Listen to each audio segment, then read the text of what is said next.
Tal? ¿Cómo están a los seguidores de la Sociedad de Ciencias Forenses en Baja California?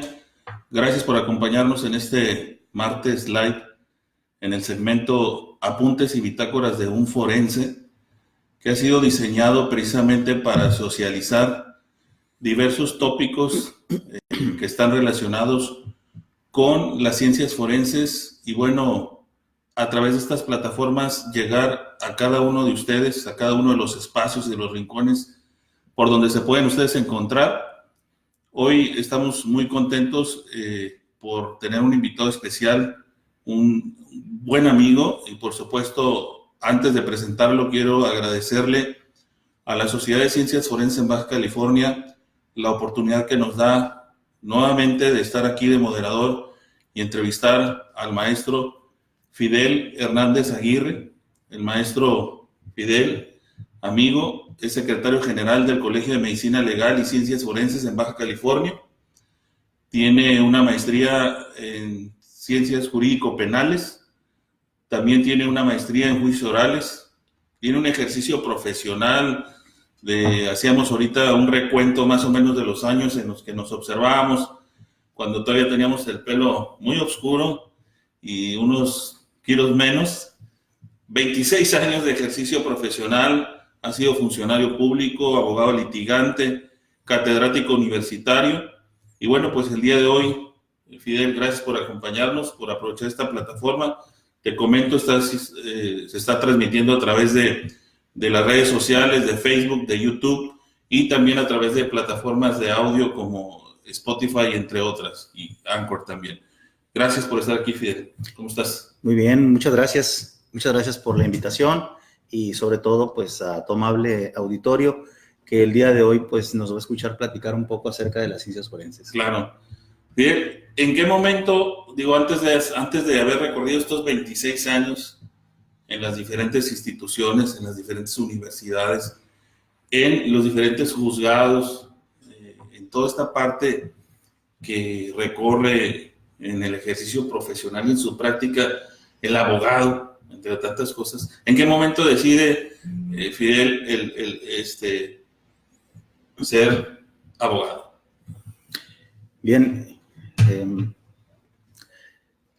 mi posibilidad de poder acceder a prestar un servicio a mis semejantes, la posibilidad de intervenir en los conflictos y ayudar a que tengan una mejor solución, son una de las circunstancias que me orilló a pensar en ser abogado. A lo largo de mi vida he vivido en muchos lugares en Tijuana, todos ellos en cierta medida con cierto grado de inseguridad, y eso, ese conocimiento de la sociedad, esa cercanía con esos problemas, fue la segunda parte que me orilló para estar en esto. Mis inicios en la abogacía se remontan a la Procuraduría General de Justicia del Estado, en donde colaboré desde el que sacaba las copias hasta llegar a ser coordinador de la unidad de homicidios. Y actualmente pues me desempeño como litigante y como académico, porque pretendo que la formación que he obtenido en todos estos años pues siga dando frutos con las nuevas generaciones. Qué importante lo que mencionas, porque hoy tenemos un nuevo modelo de egresados, no tan humildes ni tan sencillos como los de hace muchos años, de hace algunas décadas, y por ahí uno que otro que anda por ahí en esa generación de merecedor, ¿no?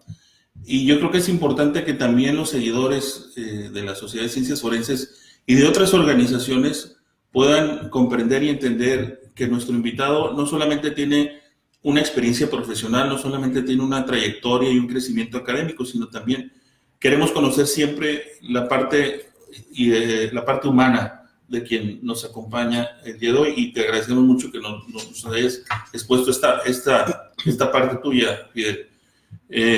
En tu experiencia dentro de la función pública, algo que te haya llamado la atención, que te haya marcado, que haya sido significativo para ti. Bueno, como comentaba, desde toda mi vida se me ha relacionado siempre con el área del derecho penal. El área del derecho penal es una parte muy importante para el desarrollo a veces de algunas sociedades. El Estado utiliza el derecho penal, se decía, como última ratio, pero en realidad es la primera ratio, es la primera cosa que se usa para generar que el ciudadano pueda tener cierta certeza de algo. Y ese desempeño que he tenido en el área penal me ha permitido tener sobre todo una conciencia importante acerca de lo que debe hacer el Estado. El Estado, pues, pretende, a través del ejercicio de la acción penal, tener un control o una cierta persecución acerca de los delitos y que estos, pues, obviamente tengan una incidencia a la baja. Pero hay un problema muy grande hasta ahorita. Se habla de que este sistema acusatorio es una puerta que da vueltas, ¿no? Es una puerta así giratoria, como ¿no? giratoria. Pero la realidad es muy diferente. El ofendido, la víctima, yo siento que tiene una desprotección muy importante, a pesar de que se tienen ya hoy la figura del asesor asesor de la víctima, del asesor jurídico del ofendido, y de que tenemos departamentos en diversas dependencias que colaboran para que el ofendido tenga cierta circunstancia de apoyo. La realidad es que la otra parte que tiene que ver con la investigación del delito ha desmerecido. Este sistema pretende que en sus primeras etapas la investigación de los delitos sea así como muy ligera, como que con ciertos datos, con ciertos elementos, cualquier persona pueda ser sometida a un proceso. Pero esa ligereza de datos en ocasiones hace que la investigación de los delitos se torne hasta ese momento urgente. Posteriormente, deja de tener esa urgencia y esa dedicación que pudieran tener los cuerpos de investigación. Y me refiero primordialmente a la agencia del Ministerio Público, pero también a los que la auxilian, especialmente los agentes de la Policía Ministerial. Siento yo que deberían de tener mayor capacitación, ser mayores en números, tener mayores prestaciones para que puedan realizar su actividad con base en las herramientas que da la ley. Existen ya actualmente protocolos, existen reglas que permiten verificar el cumplimiento de ciertas investigaciones. Claro. Por ejemplo, un feminicidio, una desaparición de personas, ya tiene reglas establecidas y diligencias básicas, pero a veces ni esas actividades logra realizar el agente de la Policía Ministerial, ya por desconocimiento, ya porque tal vez no haya la posibilidad de realizar esas diligencias, y eso es en demérito del ofendido. Claro. Qué importante esto que mencionas, y aquí vale la pena hacerte la siguiente pregunta. Tú, a través de estos 26 años de tu ejercicio profesional, estuviste en un sistema de justicia al que llaman tradicional, y este nuevo sistema de justicia, también que le llaman nuevo, ¿qué tiene de diferencia? ¿Qué encuentras tú dentro de esta parte que estás destacando? Porque, bueno, cierto es que ya existen protocolos de intervención, ya tenemos un primer respondiente, ya tenemos una cadena de custodia, que estamos platicando un poquito de esto, y quisiera, bueno, en términos generales, ¿qué encuentras tú en este cruce, en este cotejo? Bien, siento que la parte más importante del establecimiento de un nuevo sistema de justicia es que, primero que nada, se tenía que haber comunicado al público en general, porque ese público es el que resiente la acción de la acción del nuevo sistema. Los operadores, llámese jueces, ministerios públicos, defensores públicos, privados, tienen que tener una formación porque así lo obliga la norma, pero ese conocimiento debe de esparcirse al público en general, porque partimos de un conocimiento del sistema con base en lo que nos dicen las series de televisión, con base en lo que nos dice algunas películas y algunas informaciones periodísticas. Pero no hay una información completa, cierta, para que el resto de la ciudadanía entienda que con este sistema se pretenden evitar esos vicios que tenía el anterior sistema, esos vicios de abuso tanto para la víctima como para el agresor. Porque si bien es cierto, el viejo sistema, o llamado hoy tradicional, era un sistema pues sumamente opresivo, vulnerador de derechos humanos, etcétera, buscaba concretar en un breve término que alguien fuera culpable y tal vez de cierta forma resarcir a la víctima, al ofendido. Pero este sistema tradicional actualmente tiene muchas sentencias absolutorias, precisamente por la revisión que se hace de esos procesos con base en esta nueva visión de derechos humanos que tenemos a partir de 2011 en la República. Este nuevo sistema, en comparación con el viejo, pues tiene muchos problemas desde el punto de vista constitucional, legal, procesal, pero yo creo que el más importante tiene que ver con esta nueva visión que tenemos que tener sobre un nuevo sistema de justicia, porque pensar que debemos ponderar o establecer como prioritario la presunción de inocencia de alguien, pues requiere de muchos años, requiere de mucho tiempo y de mucho ejercicio. Esta parte que mencionas nos da pie precisamente al tema que regularmente nos ocupa en estos foros, en estos espacios, que tiene que ver con el perito, que tiene que ver con la prueba pericial, que tiene que ver con la investigación científica. Entonces aquí quisiera yo que pudiéramos entrar a esta parte de la relación y el valor de la prueba en este sistema. Y bueno, que hiciéramos esa referencia o también esa retrospectiva también, qué sucedía antes, qué sucede en este momento, para que haya esta comprensión y que se pueda seguir socializando el tema. Bien, hay una parte importante que tenemos que entender cuando se trata de vincular la actividad pericial con el derecho.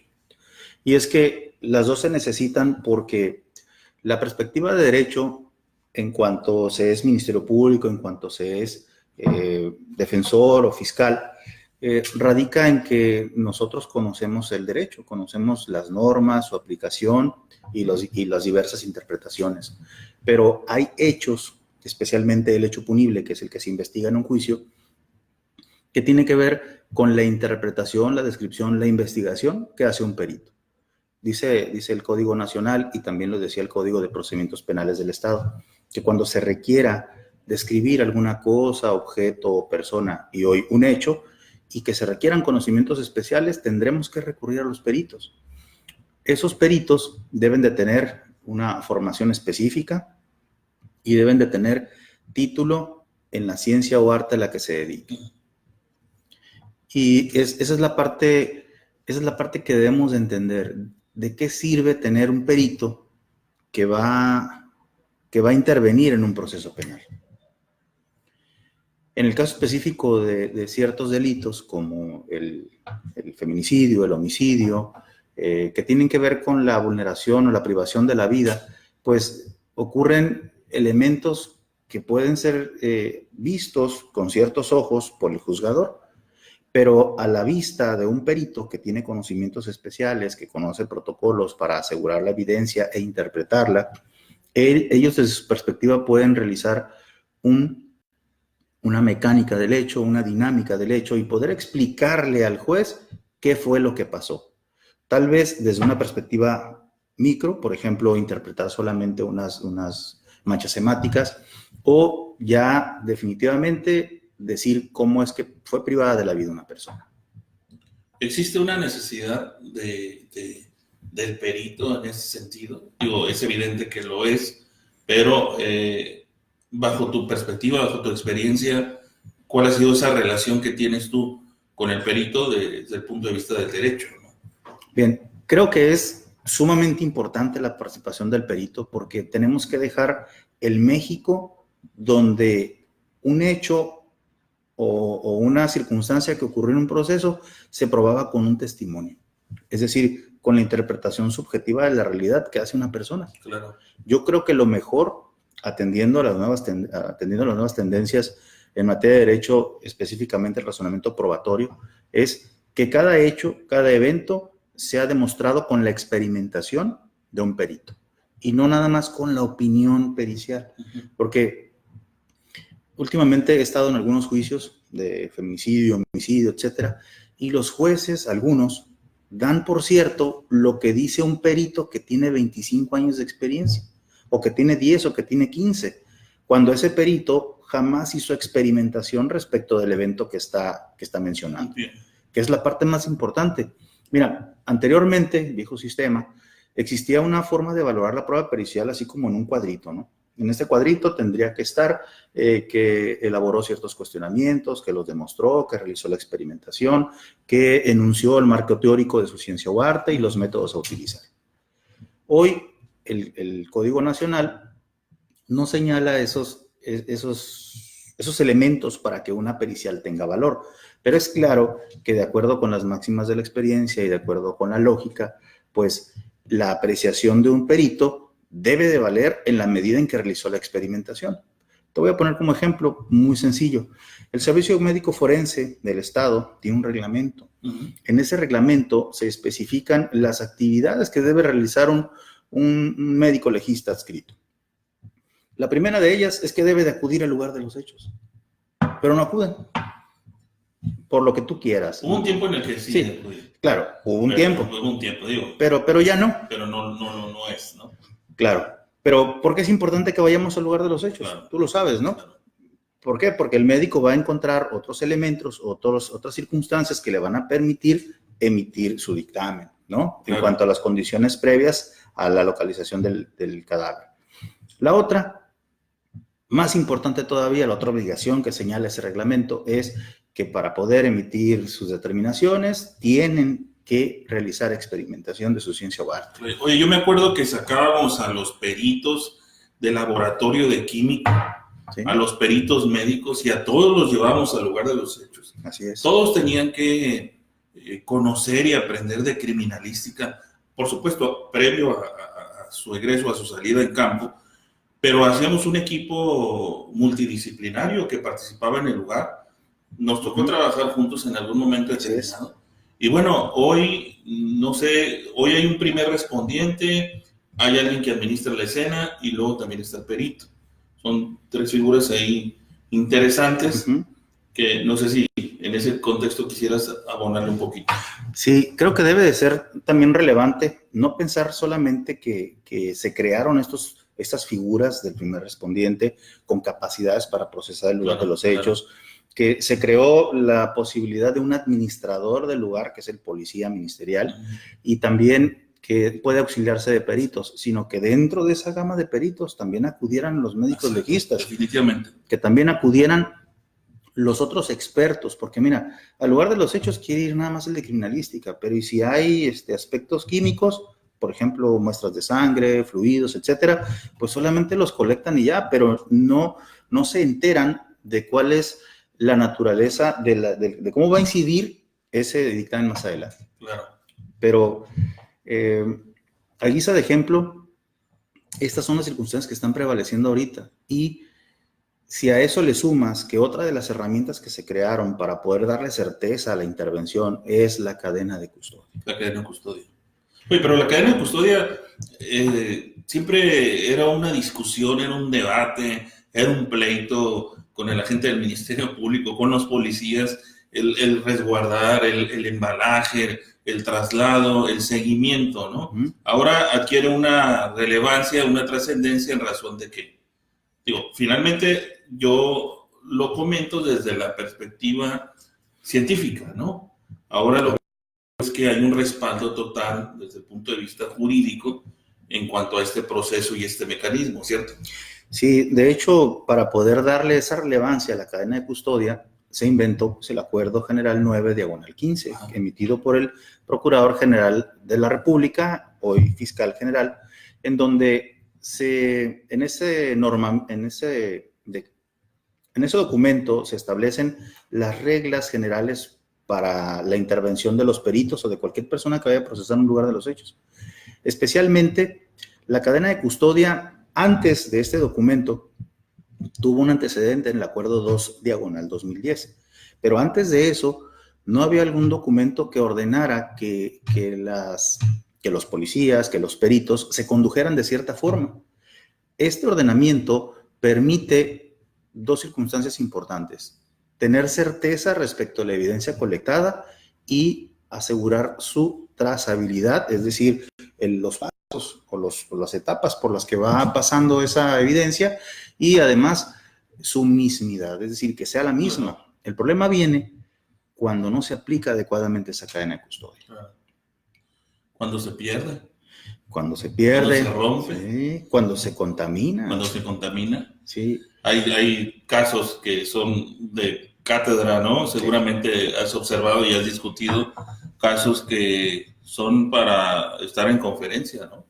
Exacto. Y en juicio hemos tenido muchos ejemplos de cómo un documento que aparentemente se llama cadena de custodia y está en una carpeta de investigación como parte de un dictamen, al momento de que es expuesto por el perito, claro, ya no es la misma información. Y he descubierto que esa cadena de custodia a veces no la llena ni el perito, la llenan los pasantes de criminalística, de criminología, que están adscritos a servicios periciales. Pues eso es preocupante, ¿no? Claro que sí, porque pues evidencia una mendacidad en la elaboración de esos documentos. Claro. Lo pasas a un segundo plano.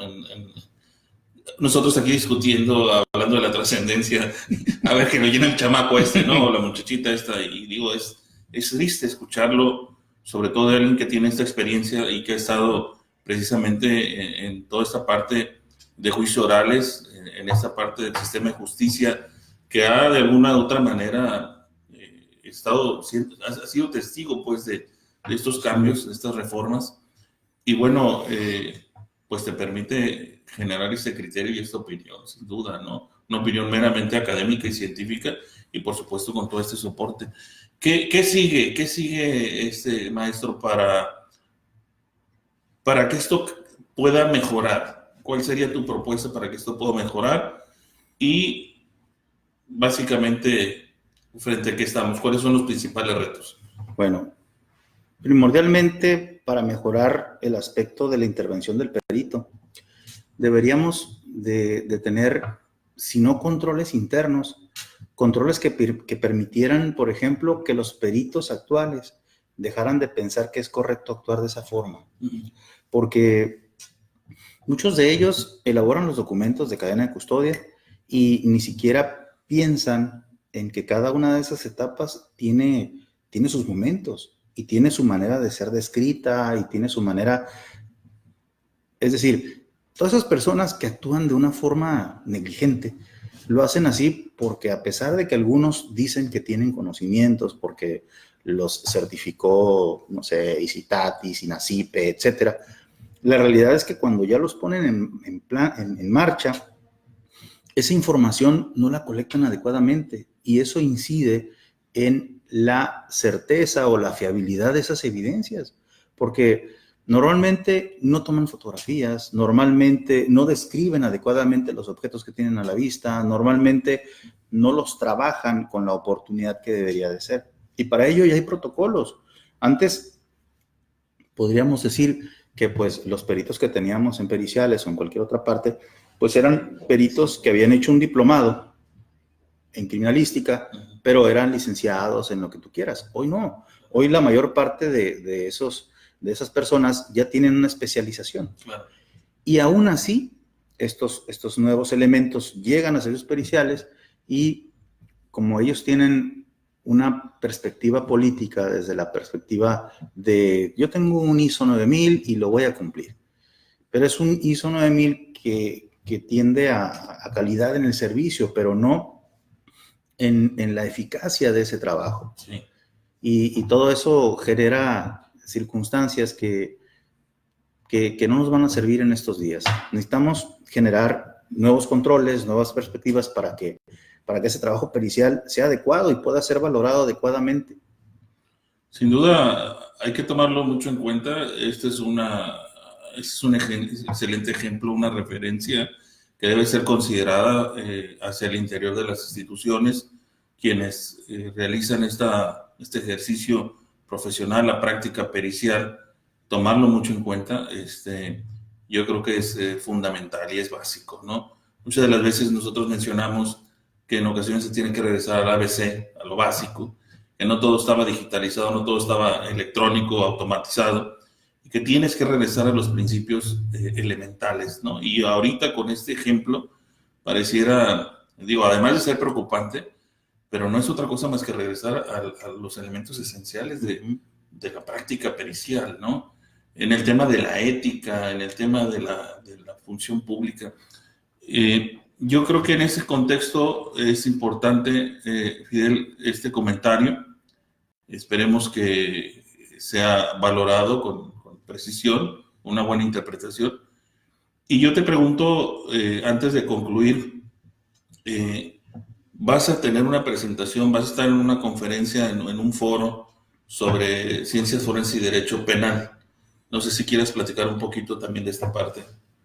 Claro que sí, se está organizando este foro para este 26 de octubre, en punto a las 9 de la mañana, en las instalaciones que ocupa el Museo de Historia de Tijuana, aquí en la Avenida Ermita.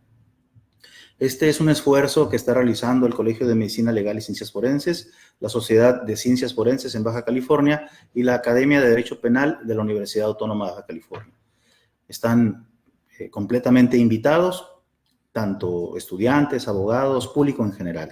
Será una excelente oportunidad para conocer puntos de vista, opiniones y sobre todo el análisis que se va a hacer respecto del entorno forense en nuestra ciudad en cuanto a las conferencias que se van a realizar. Qué importante reunirnos en un foro donde podamos coincidir, donde no logremos coincidir también en las ideas, porque eso es precisamente, para eso es el foro. Claro. Y bueno, yo ya traigo ahí mi boleto también ya me registré, ¿no? Para que no digan que a Chuchita la bolsearon y que luego no alcance a reservar.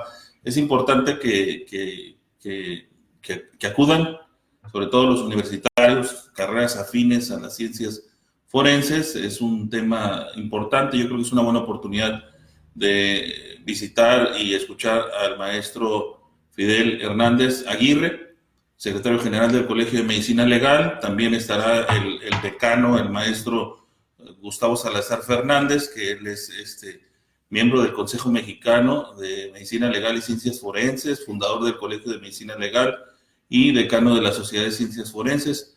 Igual el maestro Abraham Cortés, que es el presidente de la Academia de Ciencias Penales de la Facultad de Derecho de la Autónoma de Baja California, y el doctor Juan Carlos Escalante, que estará también como ponente, él es presidente del Colegio de Medicina Legal y Ciencias Forenses.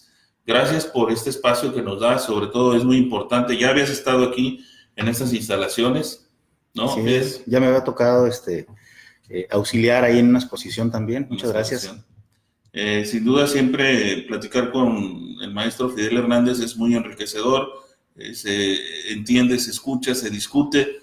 Lo hemos hecho, ya son más de 26 años que nos conocemos, Fidel, y me da mucho gusto que nos hayas dado esta oportunidad de platicar contigo en este ámbito académico, científico y cultural. Gracias.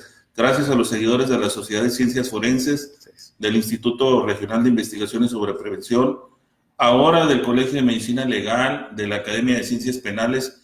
Gracias por seguirnos. Vamos a continuar con estos segmentos de los martes live en Apuntes y Bitácoras de un Forense. Muchas gracias a todos y estaremos pendientes. Por favor, ahí dejen sus comentarios en las diferentes plataformas. Te manda saludos Carla Rivera, Carla Barba también te manda saludos. Carla Rivera, Carla Barba, Ángeles Sánchez. Se me olvidaba haber hecho estos comentarios y si no, pues al rato me van a escribir qué pasó, no mando ahí esos saludos al maestro. Dicen que que si son tus alumnos, que todos están haciendo las tareas, ¿eh, maestro? Muchas gracias. Gracias a todos, saludos y nos vemos pronto.